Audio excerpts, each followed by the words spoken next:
Welcome to the Being Known podcast with my friend, Dr. Curt Thompson. My friend, Pepper Sweeney. We are here to discover and explore what it means to be truly known. Hello, Curt. Pep, man, it's almost Christmas. It feels like Christmas just getting to be with you. Well, I said to people, I said to you earlier, like, I love that sweater you're wearing, and that if you didn't have it, somebody should get it for you for Christmas. I appreciate if not, that. They should get it for me. It's a nice sweater. It is nice. Yeah, I can tell. It's great. So we are here in episode 10 of season 3 of the Being Known podcast. And if you're just joining us today for the first time, then I want to inform you that we are going through Dr. Curt Thompson's newest book, The Soul of Desire, Discovering the Neuroscience of Longing, Beauty, and Community. We have done a chapter a week for this season, and today is our final chapter of the book. We will be back next week with a wrap of the whole season, but today we are finishing up on chapter 10, and chapter 10 is Practicing for Heaven. And it's a really good chapter. It gives us some practical things and another great story about how, these confessional communities are impacting people and creating beauty in the world. And Curt, it's just I've loved this book, and I've loved this chapter. So let's jump in. Yeah, right on. Well, this notion of practicing for heaven, the title of the chapter struck me because I think of how often in our theology we sometimes think that we're just kind of like, we're living here, we're doing whatever it is that we do here, and we're somehow kind of when heaven comes, it's going to be just like all different, and it's going to be magical, and there's going to be no more work, no more effort, no more and it's going to be like completely different, as if like this world has got no continual connection to the next world in any way, shape, or form. As if like I'm just trying to get there by the work and the life that I live here, as opposed to actually consider that if heaven comes in all of its fullness, the way the scriptures describe it, and we get a glimpse of when we read things like The Great Divorce that C.S. Lewis writes, and where he paints this picture of heaven being this place where the fruit that fell from the trees was so heavy because it was so real, so dense, that people couldn't pick it up, that the grass blades were so real that it was sharp enough to pierce through people's feet because it was so real. And the people themselves were so fragile. They were so not yet real. And there's a sense in which I remember that, how many times, you've talked about the lilacs, I confuse the lilacs of Van Gogh. Sometimes we can have encounters with paintings, with art, with nature that is so overwhelming that we can barely take it in. And that's this world. And my sense is that what we are doing here in this world is that we are working to practice to anticipate the great, solid, real world of beauty and goodness that is coming. And that if I'm not practicing for what's coming, when it gets here, it may crush me, in the same way that Lewis's characters in The Great Divorce had such a hard time tolerating the color, the density of the world in which they found themselves. And, when we talk about our longings and our desire, and we talk about our desire to create and sense and experience and become beauty, we might even say that even our desires pale in comparison to the desire that we will sense and image and feel and encounter when the new heaven and the new earth arrives. And so what do we do to practice for that? And, there are a couple stories that we talk about in this chapter, but the hard deck on which this all got me to thinking was this passage in Matthew chapter 12, verses 36 and 37, where Jesus is talking to his disciples, and he says, and in different gospels have different versions of this, but where he says, at the judgment, everyone will have to give an account of every idle word that they've spoken. Every idle word. And I'm thinking, I'm in trouble. I mean, I am not looking forward to that moment. I'm not looking forward to standing in front of Jesus or sitting with him beside a fireside chat, no matter because, you imagine, well, we're going to have this conversation in front of lots of people. Yeah.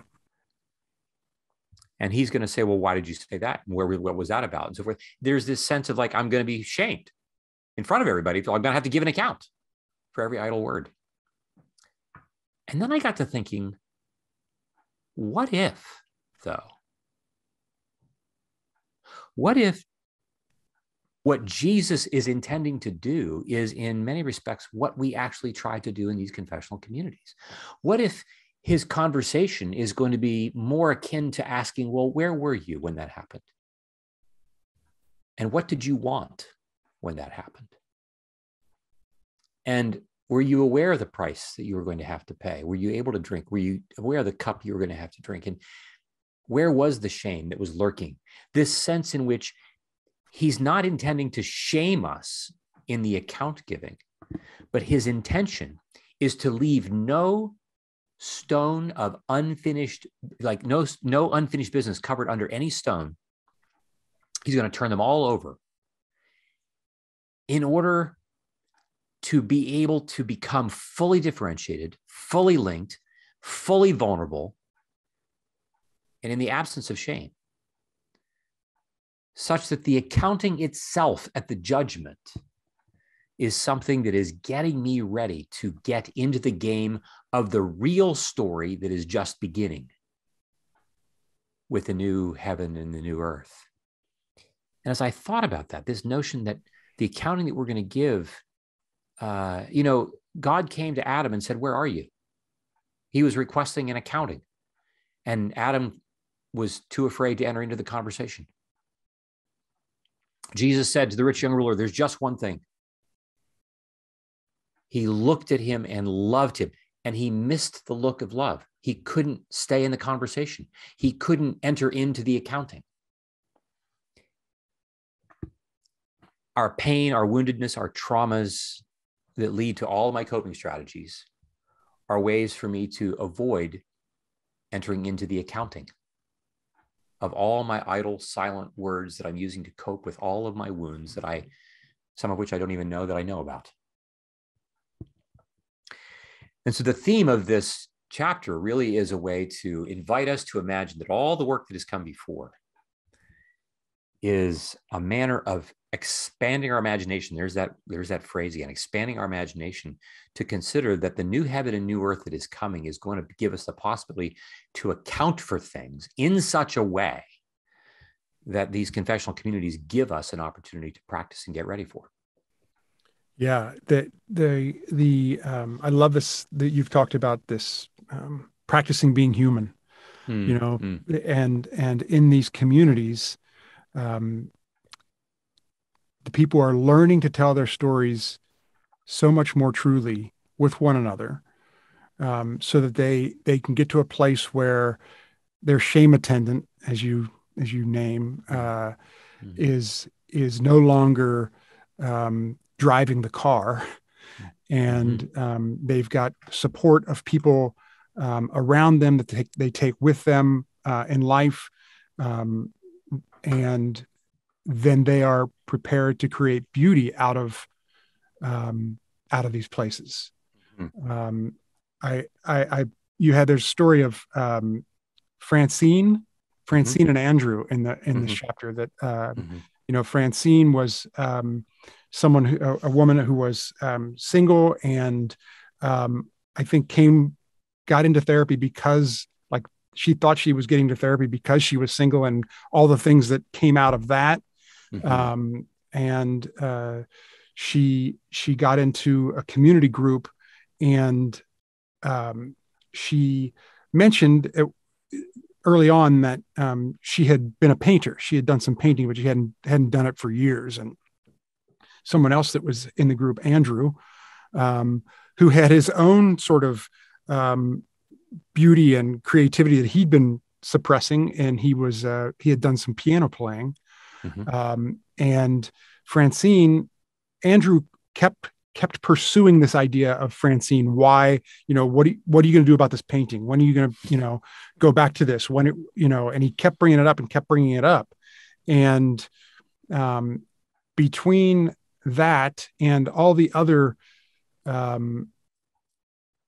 interpersonal connections that were happening in the group that were helping Francine to I think, have a better understanding of why she was there, but also giving her the courage to go back into her art, and wiping away the shame that she was feeling about everything. And one day she walks in with this painting into the group that she had just completed, and just blew everybody's socks off. Yeah. And, and as you mentioned, Andrew had his own thing going, and there's a sense in which it often happens in these communities when someone says to another, gosh, I would love for you to fill in the blank.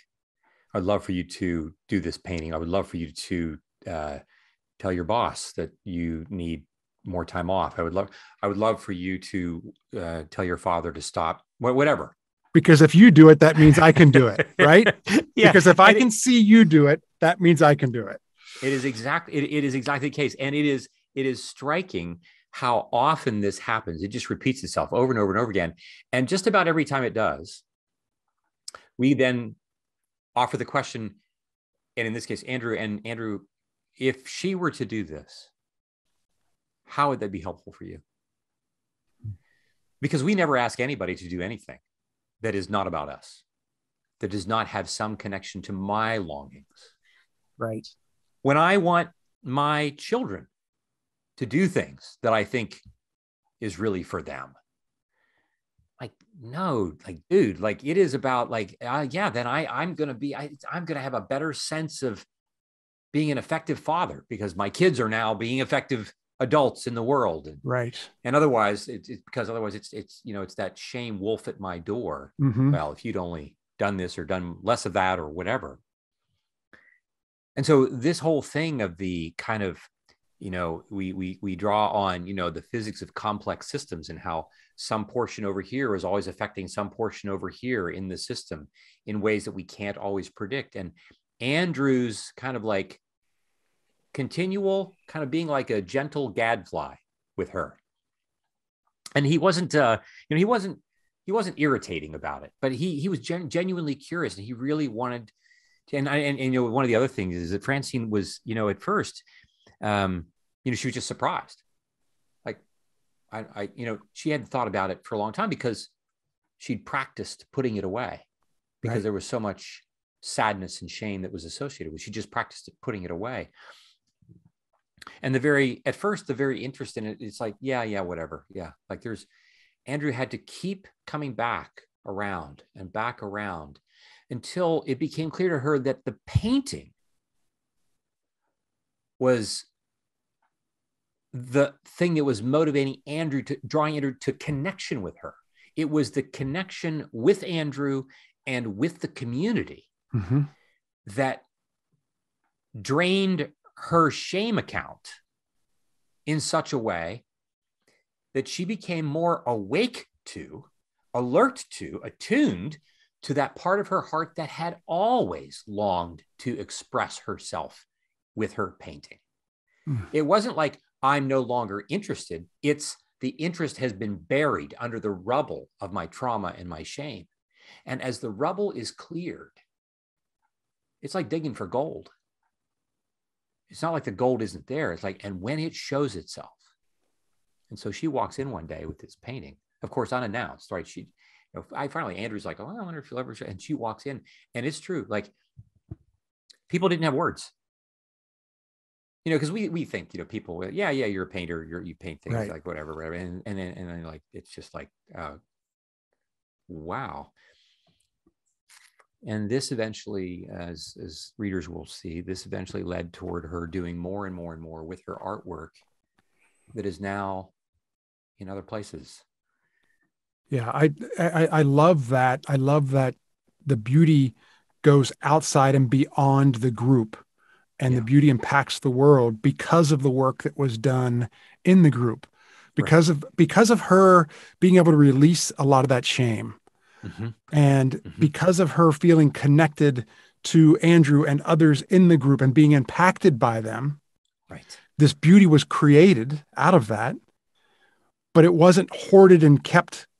It Mm, was put out into mm, the world, and mm, and has impacted the mm-hmm. world Mm-hmm.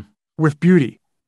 Other people are putting themselves in the line of oncoming beauty because of what happened in that room. Right. It's incredible. Yeah, and it is incredible, and I would say, Pepper, it's not like, uh, 3 years ago or 10 years ago or whenever, like there was some planned vision of like, oh, if we construct these groups in this way, this is what will happen. There is a sense in which we are called by God to respond to Him in this moment. I'm not called by God to like somehow take care of my entire life all at once. He's asking me, let's have an accounting right now of right now. I don't want you to be burdened with like all the story that you're going to have to tell, that you're afraid that you're going to have to like unpack and be ashamed of. I want us to have an encounter right now. Let's have this account. And this is what Andrew's doing with Francine over and over and over again. And in these small moments, inertia builds. And before you know it, again, this geometric change that goes out into the world Yep. happens because of people being willing to be transparent, being willing to be vulnerable, differentiated, and linked, moment by moment by moment by moment. And it doesn't just lead to that kind of artwork, it leads to marriages that are transformed. It leads to work situations that are transformed. Sometimes it leads to the first stages of this that are really painful. I'm thinking of some people that we're working with right now who, these are adults who are in the room who have families of origin that still have patterns of painful brokenness. And one of the first things that has to happen before they realize beauty and goodness is to stop the carnage in their family of origin. And even having the courage to stop things. It's kind of like I come upon my studio, and my studio somehow, I mean, you live in Kentucky. Yeah. And as we record this, we're recording on the backside of a week that, there are no words for what happened Right. in Kentucky this week. Yeah. 200 miles, that tornado Devastation cell. is just, I mean, it's like nothing you've ever seen before, No. you know. And so the whole notion, I mean, who's going to imagine beauty anywhere? Like, no. I mean, you it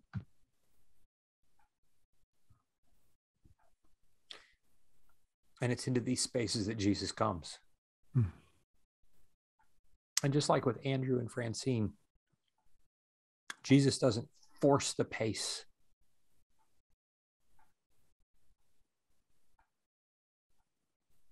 He doesn't demand that we be ready to do this quickly. You see pictures of the devastation in Kentucky. You see people standing in front of what was once their house or their community or the candle factory.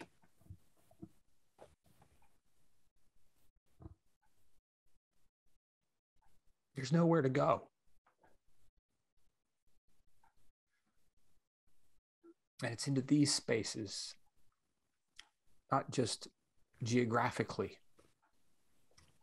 where disasters have happened, but in our living rooms and bedrooms and kitchens, in our boardrooms and our churches, such that the initial parts of creating beauty sometimes begins with a very slow, deliberate, patient, persevering cleanup maneuver. Yeah. We set limits and boundaries, and we say no more of this and no more of that, because we want to create space to create beauty. But before we do, we have to stop what's happening that has been so traumatizing. And these confessional communities become the crucibles in which people gather the courage to begin to do that. But they do so by naming their own fears and terrors right there in the room. Yeah. Francine, for her part, couldn't imagine the joy that would come from her art. Somebody else had to imagine it for her until hers could catch up.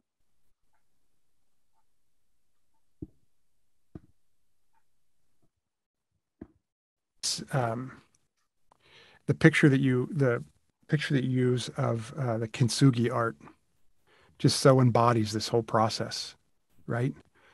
The um, the breaking, the pottery that's broken and then put back together, sealed with gold, made more beautiful than it was from the start.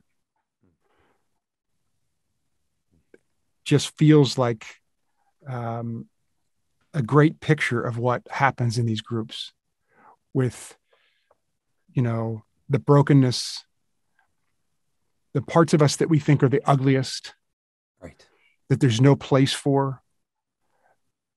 And when we expose them and we do the work on them, they become the most beautiful part of all. And that's where the beauty comes out. Yeah. Yeah. Yeah. Exactly. Well, I know that I would love for you to spend some time now talking a little bit about practically, you mentioned you talk in this chapter about the possibility of people, doing these things, doing these confessional communities. And so I would love for you to talk a little bit about that before we finish up today. Yeah. Well, I think that, it doesn't take very long to talk about the basic structure of how we operate these confessional communities. It will take longer for us to put them into practice. And we will be, let me just say ahead of time that, physicians are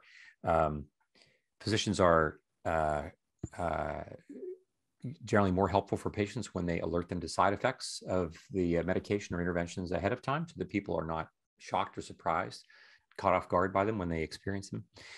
But I would say that, first of all, just to say that for those of you who are interested in these kinds of things, there are two things that I would invite you to consider. One is the Center for Being Known, the nonprofit that I started a number of years ago, is beginning to make arrangement for supporting these kinds of groups in their most basic and fundamental ways. And so you can go to thecbk.org and find out more about that.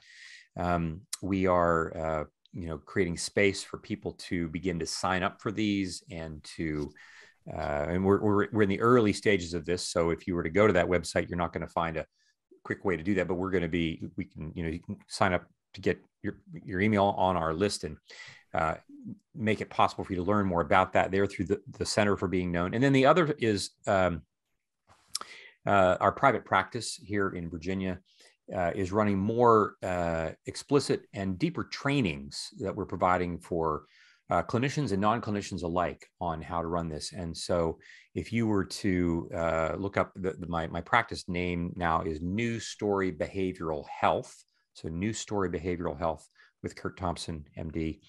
If you look that up, you can check out the opportunities for training for the Confessional Community Collective, which we're doing. So those are two resources that I would point our listeners to.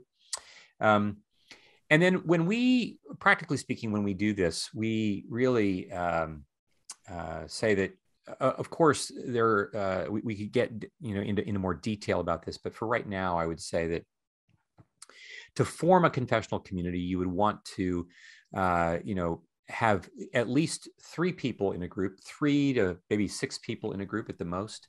And these are people that you trust. These are people, we're not just randomly choosing people off the street. These are people that we trust and people that we would want to be able to tell our stories to. And we have a particular storytelling liturgy that we enter to, that basically you give each member an opportunity to tell their story in 20 minutes. And then we give the listeners an opportunity to reflect what they feel. And of course, this takes some getting used to, because when you tell me your story, I want to ask you a bunch of questions and I want to tell you what I think about it and give you reasons why how you can fix your problems and so forth. But we're not doing that. We're really just taking a few minutes to respond. When you tell me your story, I'm like, gosh, I felt angry. I felt sad. I felt joy. These are the things that I feel.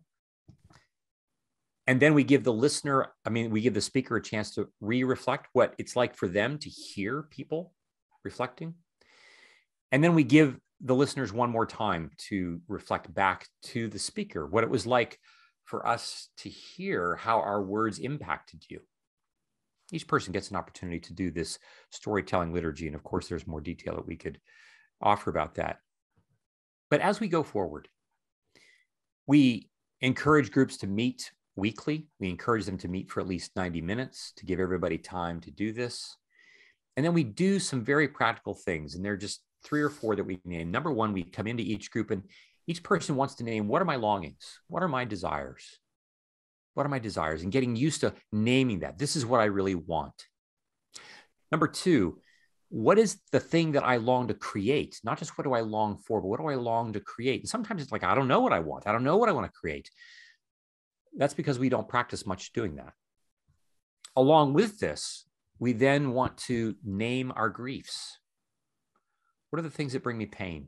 What are the things that I'm sad about? What are the harder things that I'm experiencing? Whether that's about my own internal life, whether it's about my family, whatever it is. What are my longings? What are my griefs?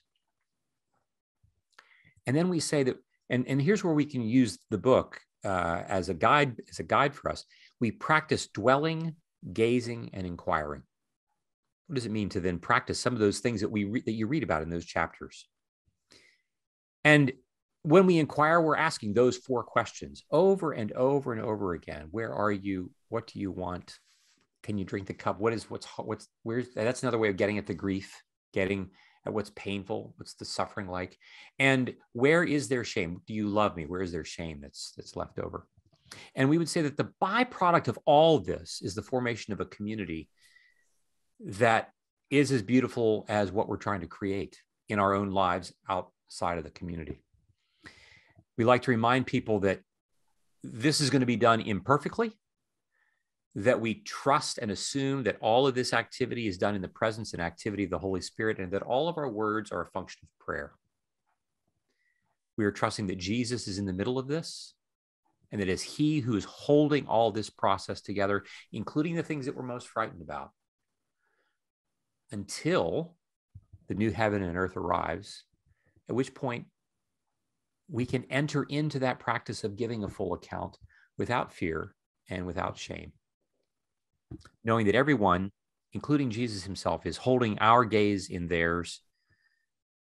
No shame will be part of the conversation, and beauty will be all that remains, not just that we will see and sense and image and taste, but they will go on to create as well. Awesome. I just want to remind you that it is thecbk.org. Go there and sign up to get information from them as they start rolling out more information on these confessional communities and how you can be a part of that. And New Story Behavioral Health is the other one. And I'm excited that they're going to be doing these trainings and just excited for all the beauty that's going to be coming out of this, right? I mean, you think about how much beauty can just come out of one confessional community, and like just gremlins, it just keeps growing and going out there and impacting the world for the positive, eliminating shame. Yeah. Curt, thank you so much. Appreciate you so much. Appreciate this book. And we will be back next week with our wrap for the season. Right, excited about that. And those of you that are watching us on YouTube, Amy's going to join us now, and we're going to have a little bonus time. All right. Thanks, buddy. Love you. You bet. Love you too. Oh my gosh, I have like way more to talk about than we have time. Go for it. Okay, so I'm going to try to articulate it quickly. So, like, I feel more known than I've ever felt in my life, known and loved, and which is amazing, right? And it gives me all that I need to create. Like, and then I have people in my life that see what I can create, and we talk about longings and desires. But being in my relationships and in my confessional community, it just builds me up, right? And the feeling is amazing. So, and I'm still wrapping my head and my heart around all of this. But then, Curt, when you said, okay, every idle word, I'm like, oh my gosh, no.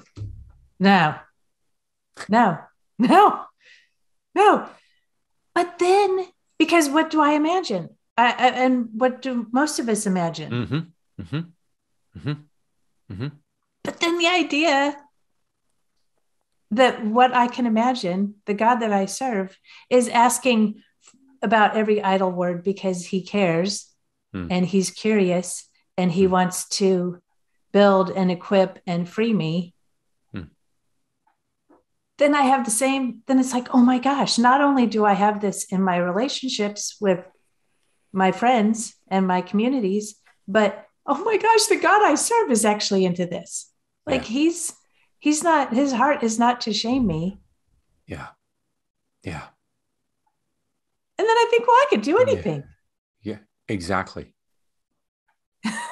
Exactly. Exactly. Yeah. And I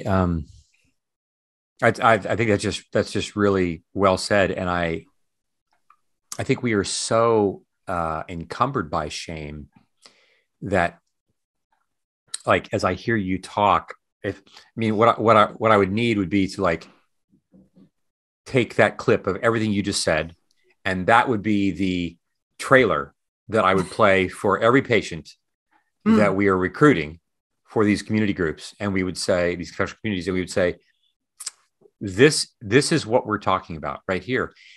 And I can imagine people liking what they're hearing and at the same time having a hard time not imagining all the questions, all the reasons why this is going to be trouble. Because we're so accustomed to living in that space of, so when Paul writes, I can do all things through Christ who strengthens me, like, this is what we're talking about. Yeah. Yeah. Because when I imagine a God that's calling me out of love and curiosity and reaching out to me, that's a vastly different frame of mind than expecting punishment and shame. Right. Yeah. Yeah. Yeah. And then somebody had to imagine Francine's art before she could imagine it. It's like, I just love that story. Gosh. Yeah. And we can't do it alone, right? That means we have to be with other people that are like, Amy, Curt, Pepper, what is it you're longing for? And right. Well, I mean, like this podcast, think about this podcast. Now my memory tells me that it's Amy who kept bugging me, this, right? I use a different word, but yeah, like, yeah, God, that's encouraging. Amy kept shaming me into. That's not the word. I like the word pestering. Okay, right. Never liked. But I mean, it's so true. Like it would not have crossed my mind. And your perseverance, in the same way that Andrew was persevering with Francine, was like, okay, we could do this. And we gradually, over time, it all fell into place. But it doesn't fall into place unless you, Amy, are imagining this long enough to give me time to catch up. It took a while. I kept seeing it. Wow. Okay. Okay, now I'm spicy this morning. She is. I remember sitting with you outside. I think it was in Orange County. I remember sitting with you and we talked about the podcast and you're like, can I do that? I'm like, yes. Yeah. Yeah. I mean, this is, it's like my wife, when Phyllis, she's one of her favorite phrases, she's kind of a child development specialist. And she likes to say our job for our children, our job is to interpret the world for our children. This is our job. And part of that is imagining things for them ahead of the curve. And inviting their imagination into a space that they wouldn't yet think of because, they just don't have the brain power for that. Kind of like you and me. Like I didn't have the brain power for this. And you had to, like, have kids. Pepper, you don't like kids. Pepper, well, you did that day and you have like, it's like, okay, this is what it would be like to be a parent. Like, yeah, I got to deal with Thompson. Yeah. I suddenly had a 6-year-old in my life for like, starting 8 or 9 years ago. I think he's 7 now. He's aging quite well over the last 8 years. Yeah. So that's absolutely right. And so, we've been hearing our listeners, you've been so generous in your reflections and commentary about what the podcast has meant. And I just think about how none of that happens, Amy, if you don't persevere, if you don't gently but repeatedly come back and say, what about the podcast? What about that? And I guess we have to have Pepper on, but it's it's like otherwise, Pepper's not on. I got to tell you. First of all, we wouldn't be nearly as I'm not attractive enough on my own. Like that's number one. No, you don't get to talk yet. You don't. I have to talk. I see the cartridges loaded in the shotgun. No, this is not. I'm not gonna. No. So you mentioned how grateful you are that people are commenting and reviewing and really enjoying the podcast. And I just want to point. I just want to thank listener D1278 for this review. The review is titled "Lose Pepper." Get out. Okay, D went to me. Are you kidding me? She starts off, Pepper is a nice guy. Well, she gets that part right. But, nice really isn't that great of a compliment anyway, because, when my dogs bite me, I say, be nice. So nice is just don't bite me. So really, when she's saying he's a nice guy, that's kind of like a little offhanded. Then of course, there's the word. What's the word going to be? But. Oh yeah, the infamous but. The infamous big but. All the bro talk is insufferable. Oh my goodness. Wow. End of review. So I came upon that this week. It keeps us honest. I felt really known. Bro, it keeps us honest. Yeah. The only thing that I could think is, maybe D1278 was she was doing a voice text and it just kind of misinterpreted what it was supposed to be saying, right? I mean, it could have been what she meant to say was right. Never lose Pepper, I think is probably what she meant, but the word just got lost. Everything else was like some garbled form of he truly is the most beautiful man in the world. I think that's probably what it was. I think that's probably what it is. Yeah. So Siri got it all wrong. He or she. Siri got it wrong. I blame Siri. Anyway. Yeah. This is great, you guys. Thank you for today. All right. See ya next week. All right. Yep. We'll see you. Bye.